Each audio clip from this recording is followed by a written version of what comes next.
Hello friends, welcome to you all.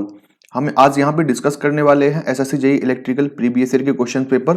ठीक है, इसमें हमारा जो इलेक्ट्रिकल नेटवर्क है ये सब्जेक्ट चल रहा है और पार्ट सेकंड है ये। ठीक है, ये सीरीज काफ़ी इंपॉर्टेंट होने वाली है, चाहे वो अदर स्टेट जेईई लेवल का पेपर हो या फिर एई लेवल का पेपर हो। ठीक है, तो चलिए स्टार्ट करते हैं पार्ट सेकंड। चलिए फ्रेंड्स, अगर आप चैनल पे नए हैं चैनल को सब्सक्राइब जरूर कर लें ताकि इन फ्यूचर जितने भी इंपॉर्टेंट नोटिफिकेशंस हैं वो आप तक पहुंच सके। ठीक है, तो पहला क्वेश्चन है हमारे पास, हमसे पूछा गया है कि what is the value of the equivalent capacitance if three capacitance having capacitance C are connected in series. यानी कि तीन कैपेसिटेंस हैं, हमें इक्विवेलेंट कैपेसिटेंस फाइंड करना है अगर तीन कैपेसिटर को हमने सीरीज में कनेक्ट किया है और प्रत्येक की वैल्यू सी है। ठीक है, तो हमें इसके अक्रॉस सी इक्विवेलेंट को बताना है। ठीक है, तो इस केस में क्या होता है सबको पता होगा, इस केस में C/3 हो जाएगा। ठीक है, देखो इसका बेसिक कंसेप्ट क्या है, if capacitor of N value, if n capacitor of C value are connected in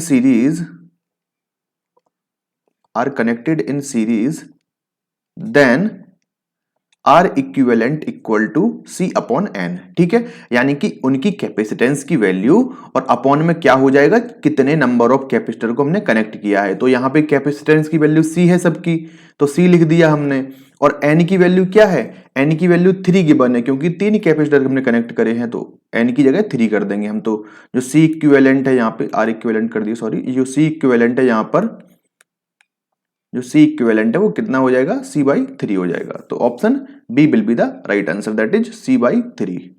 ठीक है, अगर similarly if n capacitor of C value are connected in parallel, अगर यहाँ पे सीरीज की जगह पैरेलल होता तो फिर C इक्विवेलेंट कितना हो जाता, n इंटू C हो जाता। ठीक है, याद रखेंगे। नेक्स्ट मूव करेंगे। नेक्स्ट क्वेश्चन है, हमसे पूछा गया है हमें कंडक्टेंस की वैल्यू को फाइंड करना है मोह में। ठीक है, अगर उसमें से फ्लो होने वाली करंट की वैल्यू 2 एम्पियर में गिवन है और उसके अक्रॉस पोटेंशियल डिफरेंस हमने 40 वोल्ट का लगाया है। ठीक है, सबसे पहले हम क्या करेंगे, R बराबर हमें पता है क्या होता है, V अपॉन I होता है। ठीक है, R बराबर क्या होता है, V अपॉन I होता है। अगर हम G की बात करें तो G बराबर क्या होता है, 1/R होता है। ठीक है, तो 1/R करेंगे हम तो I/V हो जाएगा। ठीक है, तो सीधे सीधे I की वैल्यू कितनी गिवन है हमें, 2 गिवन है, 2 एम्पियर। ठीक है, और 40 ये है। तो जब हम इसको सॉल्व करेंगे तो फाइनली 2 से ये कटेगा, 2 एकम 2, 2 दूना 4, 0 बचेगा। तो 1/20 दैट इज इक्वल टू 0.05। 0.05 मोह या सीमेन जो भी है। ठीक है, मोह में पूछा गया है। लेकिन अगर हम बात करें कंडक्टेंस की SI यूनिट, SI यूनिट क्या होती है, सीमेन होती है या साइमन होती है, जो भी आपको बोलना हो, ये याद रखेंगे। मोह नहीं होती है इसकी SI यूनिट। ठीक है, इसकी SI यूनिट सीमेन होती है। ठीक है, नेक्स्ट क्वेश्चन है, हमसे पूछा गया है कि जो सीमेन होती है वो SI यूनिट किसकी होती है, तो कंडक्टेंस की होती है। ठीक है, कंडक्टेंस की SI यूनिट क्या होती है, सीमेन होती है। ठीक है, याद रखेंगे, इंपॉर्टेंट यूनिट है। नेक्स्ट मूव करते हैं। नेक्स्ट क्वेश्चन है, हमसे पूछा गया है कि सीरीज कॉम्बिनेशन अगर हम रजिस्टर का करते हैं तो उस केस में जो करंट होता है वो प्रत्येक रजिस्टर में से किस तरीके से फ्लो होता है। तो देखो हमने क्या किया, मान के चलो हमने 2 रजिस्टर को सीरीज में कनेक्ट किया है। ठीक है, तो इस केस में हमें पता है कि जब सीरीज कनेक्शन करते हैं, तो जब हम सीरीज कनेक्शन करते हैं तो उस केस में जो करंट की वैल्यू होती है दोनों के दोनों रजिस्टर के साथ सेम करंट फ्लो होती है। ठीक है, R1 R2 ये कनेक्टेड है तो इनमें से जो फ्लो होने वाली करंट हमेशा सेम होगी। याद रखेंगे, अगर सीरीज सर्किट है तो सीरीज सर्किट के केस में current is always same, current always same. अगर पैरेलल सर्किट है तो पैरेलल सर्किट के केस में वोल्टेज इज ऑलवेज सेम। ठीक है, वोल्टेज सेम हो जाएगा जब पैरेलल सर्किट होगा। लेकिन हमें यहाँ पे सीरीज सर्किट मेंशन है, सीरीज कॉम्बिनेशन मेंशन है हमें यहाँ पे, तो इस केस में क्या होगा, करंट सेम हो जाएगा अक्रॉस द ईच रजिस्टर। ठीक है, तो यहाँ पे क्या हो जाएगा, जो करंट होगा वो सेम हो जाएगा। ठीक है, ईच रजिस्टर के बराबर। नेक्स्ट क्वेश्चन नंबर नेक्स्ट है हमारा, हमसे पूछा गया इनमें से कौन सा स्टेटमेंट है जो कि ट्रू है। ठीक है, किसके बारे में, किसी भी रेजिस्टेंस के बारे में, किसी कंडक्टर की। देखो कंडक्टर की रेजिस्टेंस का फॉर्मूला क्या होता है, R equal to rho L upon A। ठीक है, रो L अपॉन A। तो इसमें पहला statement, resistance of conductor does not depend upon the length, तो हमसे ट्रू पूछा गया है। यहाँ पे नेगेटिव स्टेटमेंट है तो ये गलत हो जाएगा, यानी कि लेंथ पर डिपेंड करता है, जबकि इसमें बोला गया है कि नहीं करता है, तो ये गलत हो जाएगा। Resistance of conductor does not depend upon the material, ऐसा नहीं है, मटेरियल पर डिपेंड करता है भाई। रो क्या है, रो यहाँ पे मटेरियल को ही तो डिनोट कर रहा है ना, ठीक है ना, तो डिपेंड करता है। Resistance of conductor does not depend upon the temperature. देखो अगर हम बात करें टेम्परेचर की, तो टेम्परेचर का रेजिस्टेंस पे इफेक्ट पड़ता है। आपने फॉर्मूला पढ़ा होगा टेम्परेचर कोफिशिएंट ऑफ रेजिस्टेंस का, ठीक है, इसमें आर टी बराबर R naught 1 plus alpha naught del T वाला, ठीक है। तो यहाँ पे ये डेल टी क्या है, ये टेम्परेचर जो डेल होता है चेंज इन टेम्परेचर, और अल्फा क्या है, टेम्परेचर कोफिशिएंट है। तो इस तरीके से टेम्परेचर का इफेक्ट हमारे रेजिस्टेंस में हमें देखने को मिलता है। लेकिन अगर हम बात करें प्रेशर की बात करें, तो प्रेशर का कोई भी इफेक्ट नहीं होता है रेजिस्टेंस पर, ठीक है। तो resistance of a conductor does not depend upon the pressure. तो ट्रू स्टेटमेंट हमसे पूछा गया था, ठीक है, रेजिस्टेंस की रिस्पेक्ट में, तो option D will be the right answer. Next अगला क्वेश्चन है, हमसे पूछा गया है कि जो पोटेंशियल डिफरेंस होता है उसको हम किसे मेजर करते हैं। तो पोटेंशियल डिफरेंस वोल्ट में मेजर किया जाता है, ठीक है।